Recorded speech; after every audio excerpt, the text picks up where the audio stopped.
ქართულმა ოცნებამ საქართველოს რუსეთს მიჰყიდა. ის დეზინფორმაციისა და მანიპულაციის საწვრთნელი პოლიგონია. კოშმარი კრემლის ჭრდილქვეშ. ეს მძიმე შეფასებები ბრიუსელში ისმოდა. ევროპარლამენტში გაიმართა გაფართოების შესახებ კონფერენცია, სადაც საქართველოში არსებული მდგომარეობა რუსეთის წარმატების მაგალითად მოიყვანეს. შეხედეთ საქართველოს ეუბნება ევროკავშირის უმაღლესი წარმომადგენელი საგარეო საქმეთა და უსაფრთხოების საკითხებში ევროკომისიის ვიცე-პრეზიდენტი საზოგადოებას და განმარტავს, რომ საქართველოს რუსეთს რუხზონად ყავს გადაქცეული და დაუცველს ტოვებს. ჩვენი ქვეყანა დაასახელეს ნიმუშად, თუ რა ხდება მაშინ, როცა კრემლი თავის მიზნებს აღწევს. ეს განცხადებები გააფრთხილება ევროკავშირის სხვა ქვეყნებისთვის, რომ არ დაუშვან იმავეს განმეორება თავის ტერიტორიაზე. ლუკა ხაჩიძე შემოგვიერთდა პირდაპირ ეთერში ბრიუსელის კონფერენციის მიმოხილვით. ლუკა. დიახ, კაია კალასის განცხადება საყურადღებო სწორედ იმითაა, რომ ევროკავშირის პირველი დიპლომატი მკაფიოდ არქმევს სახელს, რომ ბლოკს ოცნების სახით ურთიერთობა აქვს პირდაპირ კრემლთან, ანუ ბრიუსელის ხედვითაც საქართველოს მოქალაქეები ახლა არა უბრალოდ ევროპული მომავლისთვის იბრძვიან, არამედ ამოცანა მტრისგან თავის დაღწევა. რითია ეს განცხადება მნიშვნელოვანი? საქმე ისაა, რომ ევროკავშირისათვის ახლა მთავარი გამოწვევა სწორედ რუსეთია და გაერთიანების მთელი ძალისხმევა იმისკენაა მიმართული, რომ კრემლი დასუსტდეს და რადგან ირკვევა, რომ ევროკავშირის ხედვითაც ოცნება უდრის, ანუ წარმოადგენს კრემლს, შესაბამისად ლოგიკურია, რომ მხოლოდ დროის საკითხია კავშირი რიტორიკიდან ქმედებაზე გადავიდეს. ყველაზე მოსალოდნელი სცენარი სანქციების ამოქმედება, ეს კი ორბანის მარცხის შემდეგ გახდა საკმაოდ რეალისტური. კაია კალასის განცხადება პასუხობს ომზე ოცნების პროპაგანდასაც, რომ თითქოს ევროკავშირს სურს ქვეყანაში მეორე ფრონტის გახსნა. ბლოკის პირველი დიპლომატი განმარტავს, რომ გაფართოება, ანუ ევროკავშირის წევრობა პირიქით სწორედ დაცულობას ნიშნავს. ანუ ეს არა ტექნიკური პროცესია, როგორადაც მას ოცნება ხატავს, არამედ ევროკავშირზე უარით ივანიშვილმა საქართველოს მოქალაქეებს ძლიერი ზურგი გამოაცალა. შესაბამისად, ცდილობს ქვეყანა მარტო დატოვოს ოკუპანტის პირისპირ. რუსეთის სრულმასშტაბიანმა შეჭრამ უკრაინაში დაამსხვრია ილუზია იმის შესახებ, რომ ევროპის უსაფრთხოება თავისთავად მოცემულობად შეიძლება მივიჩნიოთ. ჰიბრიდული თავდასხმები, დეზინფორმაცია, ენერგეტიკული იძულება და ზეწოლა ჩვენ საზღვრებზე. ეს ჩვენი ყოველდღიურობის ნაწილია. კიდევ ერთხელ გამოჩნდა, რომ გაფართოება არ არის მხოლოდ ტექნიკური პროცესი. ეს არის სტრატეგიული პასუხი. ჩვენ უკვე ვხედავთ უმოქმედობის შედეგებს.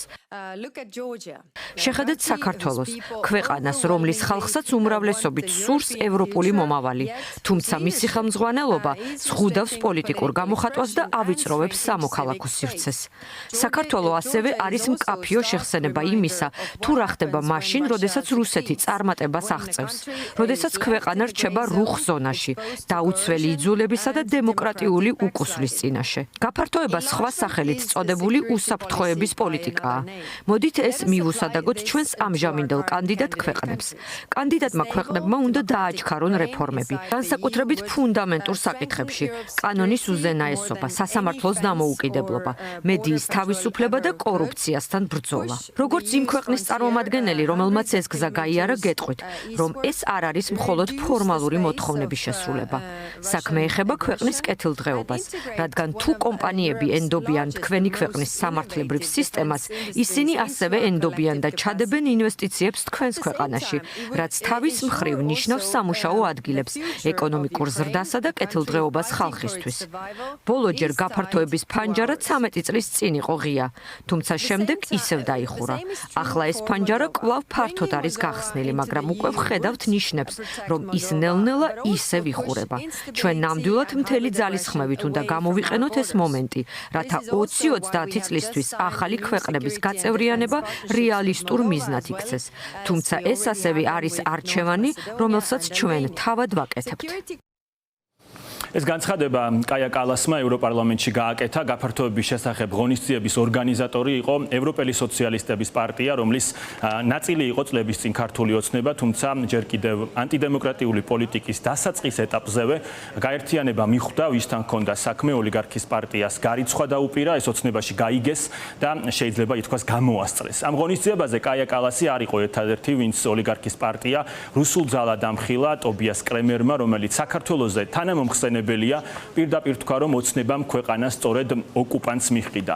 ევროკავშირში ხედავენ, რომ რუსეთი საქართველოს იყენებს როგორც ერთგვარ საცდელ მოედანს, ანუ ყველა დეზინფორმაცია თუ მანიპულაციური ხერხი, რომელიც ევროკავშირის ან გაწევრიანების მსურველ ქვეყნებში გამოვლინდება ხოლმე, ჯერ სწორედ საქართველოში იტესტება და შემდეგ ხდება მისი ექსპორტი. შესაბამისად, სწორედ ქართველი ხალხია ამ პროცესის პირველი სამიზნე. ბოლო მაგალითები ამ კუთხით არის სომხეთი, მანამდე მოლდოვის არჩევნები, რუმინეთი და არა მხოლოდ. წარმოუდგენლად დამთრგუნველია ის, რასაც ქართული ოცნება ამ ლამაზ ქვეყანას უკეთებს. ამ რეჟიმმა თავისი ნამდვილი სახე აჩვენა. ეს არ არის ქართული ოცნება, ეს არის კოშმარი კრემლის ჭრდილქვეშ. ჩვენ საქართველოში სიტყვით ვხედავთ რუსული სახელმძღვანელოს გათამაშებას, დეზინფორმაციას, მანიპულაციას, დაშინებას. ეს არის ქართული ოცნება, რომელიც მოსკოვისთვის აკეთებს იმას, რისი გაკეთებაც მოსკოვს ჩვენს დემოკრატიებში სურს.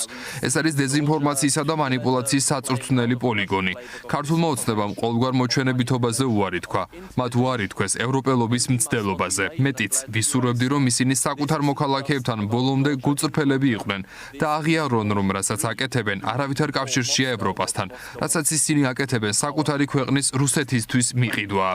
ჩვენ ამას პირდაპირ ხედავთ არამხოლოდ იმაში, თუ როგორ ებრძვიან საკუთარ მოსახლეობას, მათ შორის აკრძალული ქიმიური ნივთიერებების გამოყენებით, სანქციების გვერდისავლით და ყველაფრით, რაც რუსეთს ხელს აძლევს.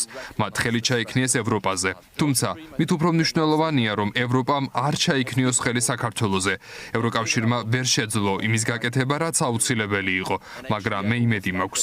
იმედი მაქვს არამხოლოდ იმიტომ, რომ 500 დღეა ქართველები ქუჩაში დგანან და ჩვენ სიმამაცეს გვმატებენ. არამედ იმის გამოც, რასაც ვხედავთ ისეთ ქვეყნებში, როგორიცაა უნგრეთი. უნგრეთი ხშირად იყო ქვეყანა, რომელიც ბლოკავდა მიზანმიმართულ სანქციებს ივანიშვილისა და მისი გარემოცვის წინააღმდეგ, მაგრამ უნგრეთი ასევე გვაჩვენებს, რომ თუ არსებობს ძლიერი საზოგადოება და ძლიერი ევროპული მოძრაობა, კანონის უზენაესობის შელახვისა და ხელისუფლების რუსეთზე მიყიდვის ყველაზე თავხედური მცდელობებიც კი არ ნიშნავს იმას, რომ ხალხი კარგავს სიმამაცეს და ცვლილებების უნარს. იმედი მაქვს, რომ ამას 16 წელი არ დასჭირდება და ყველაფერი გაცილებით სწრაფად მოხდება. ევროკავშირის ძალისხმევა შეიძლება ითქვას რეგიონში რჩება, მაგრამ ფოკუსშია სომხეთი და აზერბაიჯანიც კი რამდენიმე დღეში სწორედ ერევანში უნდა გაიმართოს ევროკავშირის სომხეთის პირველი და ისტორიული სამიტი. პარალელურად ქვეყანა უმასპინძლებს ემანუელ მაკრონის იდეით შექმნილ ფორმატს, რომელიც ევროპის ქვეყნების ლიდერებს აერთიანებს. მიწვეულებს შორის არის კობახიძეც, თუმცა ამ ღონისძიებამდე ოცნებამ, როგორც იცით, რიტორიკა და მოქმედებები ევროკავშირის წინააღმდეგ კიდევ უფრო დაამძიმა. ოცნების საგარეოში პაվել ჰერჩინსკიც კი დაიბარეს. გასაგებია, რომ თუ შეხვედრებს მოახერხებს, მათი შინაარსი რეჟიმისთვის ნამდვილად არ იქნება სასიამოვნო.